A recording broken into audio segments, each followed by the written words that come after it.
যাতে পার্লামেন্টের পারফরমেন্সটা ভালো হয়। কারণ পার্লামেন্টে তো সব জবাবদিহিতা।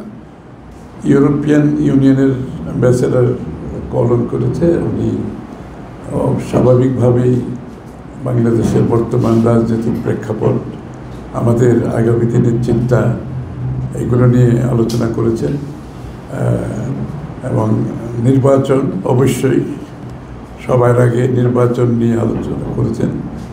নির্বাচনে ফেব্রুয়ারিতে হতে যাচ্ছে, এই জন্য সবার তো একটা স্বস্তি আছে, সন্তুষ্টি আছে এবং আশা করছে আমরা দ্রুত নির্বাচনের দিকে গিয়ে আমাদের যে গণতান্ত্রিক প্রক্রিয়ায় অর্ডারের দেশটা ফিরে যাবে।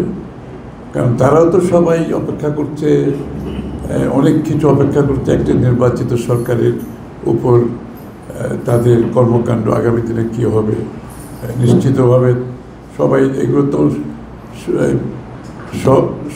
স্বল্পমেয়াদী, মধ্যমেয়াদী, দীর্ঘমেয়াদী অনেক সিদ্ধান্ত আছে যেগুলো একটা নির্বাচিত সরকারের সাথে সবাই স্বস্তি বোধ করে।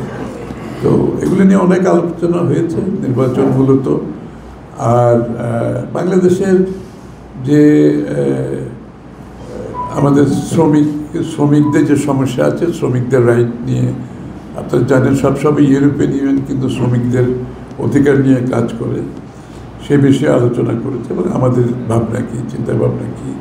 আগামী দিনে পার্লামেন্টকে তারা সহযোগিতা করতে চাচ্ছে এবং পার্লামেন্টের কার্যক্রমকে স্বচ্ছতার সাথে যাতে পরিচালনা করা যায়, তো ইউর পক্ষ থেকে তারা সহযোগিতা করতে চাচ্ছে। এবং যেটা আমাদেরও ইচ্ছা, বাংলাদেশের বিচার বিভাগকে স্বচ্ছতার সাথে পরিচালনা করার বিষয়টি উঠে আসছে এবং বিচার বিভাগে যে সেক্রেটারিয়েট করার যে কথাগুলো আলাপে আসছে, যেটা তো বিএনপির আমরা নিজেরাই প্রপোজাল দিয়েছি, বিচার বিভাগের নিজস্ব সচিবালয় থাকার প্রয়োজনীয়তা আছে। এটাকে যদি আমরা স্বাধীনভাবে চলতে দিতে হয় বিচার বিভাগকে, তার নিজস্ব সচিবালয় থাকা দরকার। এই বিষয়টা তারাও সমর্থন করে এবং তারা এই ব্যাপারে ফান্ডিং করতেও রাজি আছে। সুতরাং সেটা বোধহয় করছে অলরেডি। পার্লামেন্টের বেলায়ও তাই, তারা চায় পার্লামেন্টে স্ট্রং ক্যাপাসিটি বিল্ডিং করে একটা সচিবালয় থাকবে যাতে পার্লামেন্টের পারফরমেন্সটা ভালো হয়। কারণ পার্লামেন্টে তো সব জবাবদিহিতা, যে পার্লামেন্টের ডেমোক্রেসিতে কিন্তু পুরো জবাবদিহিতা কিন্তু পার্লামেন্টের সিস্টেমের মধ্যে আছে। আমরা যে এত সংস্কারের কথা বলছি, আসলে পার্লামেন্টের সিস্টেমের মধ্যে সব কিছু আছে। আমরা এটাকে বিগত দিনে কাজ হয় নাই এই জন্য দোষারোপ করতে পারবে না, কিন্তু সিস্টেমের মধ্যে সব আছে, চেক অ্যান্ড ব্যালেন্স আছে। সেটাকে তারা অ্যাক্টিভেট করে যাতে চেক অ্যান্ড ব্যালেন্সটা পার্লামেন্টের মাধ্যমে থাকে আগামী দিনে। আর আগামী দিনে বাংলাদেশের আগামী দিনের উন্নয়নের সাথে তারা সহযোগী হতে চায়।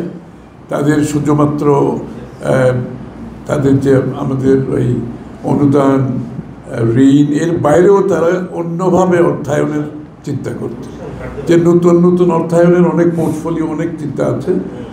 বাংলাদেশে বন্ড, গ্রিন বন্ড ইস্যুর মাধ্যমে অর্থায়নের যে অনেকগুলো দিক আছে যেটা আমরা বিগত দিনে করতে পারি নাই, সেগুলো আগামী সরকার আসলে তারা করতে চাচ্ছে, সহযোগিতা করতে চাচ্ছে, অর্থনৈতিকভাবে আমাদের উন্নয়ন কর্মকাণ্ডে অংশীদার হতে চায়।